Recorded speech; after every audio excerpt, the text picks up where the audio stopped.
Market में एपिगेमिया जैसे अच्छे ब्रांड के ग्रीक योगर्ट का 400 ग्राम का एक पैक 250 रुपीज में मिलता है। और फिर फैक्ट्री से आप तक सुरक्षित पहुंचाने के लिए उसमें प्रिजर्वेटिव्स तो डाले ही जाते होंगे। हो सकता है दूध को गाढ़ा और क्रीमी बनाने के लिए कोई एक्सटर्नल एलिमेंट्स भी मिलाए गए हों, और भी क्या क्या हो सकता है आपको नहीं पता। तो अगर घर पे ही रखे हुए दूध से आप ग्रीक योगर्ट बना लें, लेकिन उससे पहले आप ये भी पूछ सकते हैं कि ग्रीक योगर्ट ही क्यों, सादा दही क्यों ना खाया जाए। तो सीधी सी बात है कि इसमें सादी दही से लगभग दुगना प्रोटीन होता है और सादे दही की तुलना में इसमें लैक्टोज और शुगर भी बहुत कम होता है। कैल्शियम की मात्रा भी ज्यादा होती है, इसलिए दही का मैक्सिमम बेनिफिट लेने के लिए आजकल ग्रीक योगर्ट बहुत पॉपुलर हो रही है। और जो चीज पॉपुलर हो जाती है वो मार्केट में महंगी तो मिलती ही है, चाहे कितनी भी ऑर्डिनरी क्यों ना हो। तो चलिए हम आपको सिखा देते हैं, आप घर में ही बना लीजिए। तो योगर्ट है तो इसके लिए सबसे पहले तो हमें दही जमाना होगा।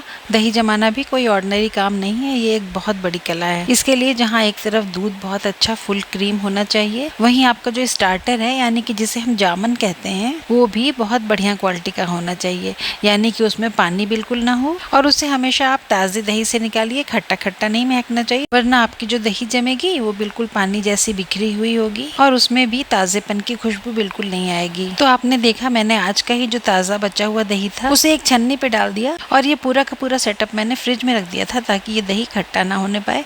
2 घंटे बाद बाहर निकाला तो दही का सारा पानी ड्रेन आउट हो चुका था और छन्नी के ऊपर बची हुई गाढ़ी दही में से 2 चम्मच दही लेकर पहले मैंने उसे दही जमाने वाले बर्तन में अच्छी तरह विस्क करते हुए यानी कि फेंटते हुए फैला दिया है। अच्छा, ये दूध जो मैं इसमें मिला रही हूँ ये 1 लीटर फुल क्रीम दूध है और जब मैंने इसको उबाला तो पहला उबाल आने के बाद फ्लेम को लो करके दूध को करीब 15 मिनट तक ऐसे ही धीमी धीमी आंच पर पकने दिया है। इससे इसका एक्सेस वाटर उड़ गया और दूध थोड़ा थोड़ा सा गाढ़ा हो गया है। फिर उसके बाद दूध को मैंने बहुत अच्छी तरह ठंडा होने दिया और दूध जब बॉडी टेम्परेचर पर आ जाए, आपकी बॉडी का टेम्परेचर 37 डिग्री सेंटीग्रेड होता है ना, तो दूध का भगोना जब आप बाहर से छुएंगे तो छूने से आपको बॉडी टेम्परेचर समझ में आ जाएगा और थोड़ा सा 19-20 तो चलता ही है।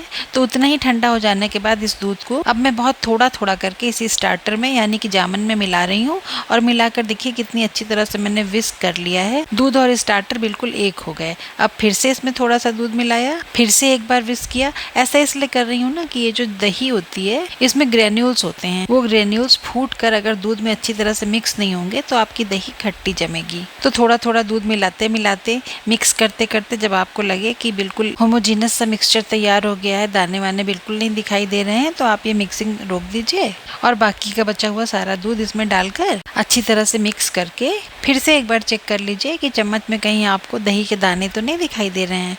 और फिर बस ढक्कन से अच्छी तरह ढक कर 4-5 घंटों के लिए या पूरी रात के लिए किसी ऐसी जगह पर रखिए जो रात भर गर्म रहती हो। नहीं, मैं इसको माइक्रोवेव करने नहीं जा रही हूँ, सिर्फ माइक्रोवेव के ऊपर रखा है। एसी रूम में ये बर्तन मत रखिएगा, वरना एसी की ठंड से आपका दही बिल्कुल नहीं जमेगा। और अगर ठंड के दिन हो, दिसंबर जनवरी का महीना हो, तो आप इस बर्तन को किसी शॉल में लपेट दीजिए या किसी बड़े से कैसरोल में रख दीजिए, तो बिना किसी शिकायत के आपका दही बहुत अच्छी तरह जम जाएगा। हाँ, तो ये दही जो जमा है अभी इसमें तो पानी बहुत है, तो जैसे हमने स्टार्टर का पानी निकाला था वैसे ही अब हम इस पूरे दही का पानी निकालेंगे। तो उसके लिए मैंने एक ये बड़ी सी छन्नी ली है और उस पर एक साफ सूती कपड़ा बिछा दीजिए और सारा का सारा दही उस पर डाल दीजिए। अच्छा हाँ, छन्नी के नीचे एक बड़ा सा डोंगा रखना मत भूलिएगा, क्योंकि जो पानी निकलेगा वो उस डोंगे में कलेक्ट हो जाएगा और वो बेकार पानी बिल्कुल भी नहीं है, दही का ही तो है। तो जिन रेसिपीज में आप दही यूज करते हैं, जैसे इडली डोसे का बैटर बनाना हो, कढ़ी बनानी हो या भटूरे नान का आटा गूंथना हो, आप बेझिझक इस पानी को वहाँ पर यूज करें। 1 कप दही की जगह 1 कप दही का पानी यूज करिए,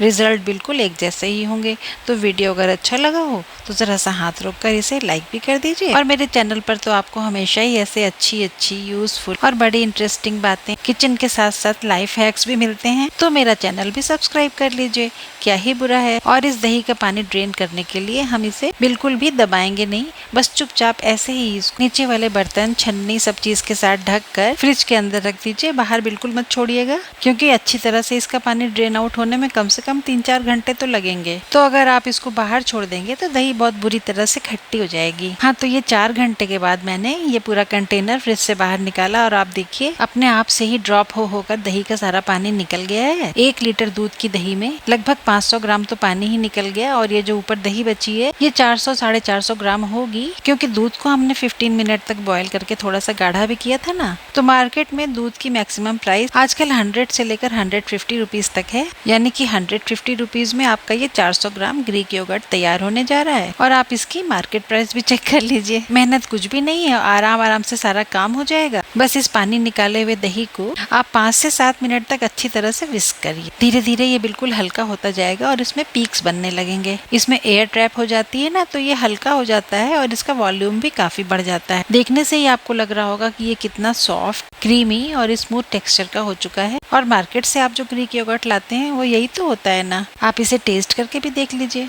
और प्राइस के सिवा अगर कोई भी डिफरेंस आपको लगे तो आप मुझे कमेंट करके बताइए, ना लगे तो भी कमेंट करके बताइए। आपके कमेंट्स आते हैं तो मुझे बहुत अच्छा लगता है। साथ ही देश विदेश की अलग अलग जगहों से कमेंट्स आते हैं, तब तो और भी बहुत अच्छा लगता है कि दूर दूर होते हुए भी हम सभी लोग आपस में कितनी अच्छी तरह से जुड़े हुए हैं। आप ये वीडियो किस सिटी से देख रहे हैं मुझे बताइएगा। मैं तो लखनऊ में हूँ। और बस अभी ही दूध गर्म करने के लिए चढ़ा दीजिए। फुल क्रीम मिल्क अवॉइड करना चाहते हो तो टोन्ड मिल्क से भी बना लीजिए। क्रीमी टेक्सचर में थोड़ी सी कमी आ जाएगी बस, और क्या। तो बस आज ही ट्राई कीजिए।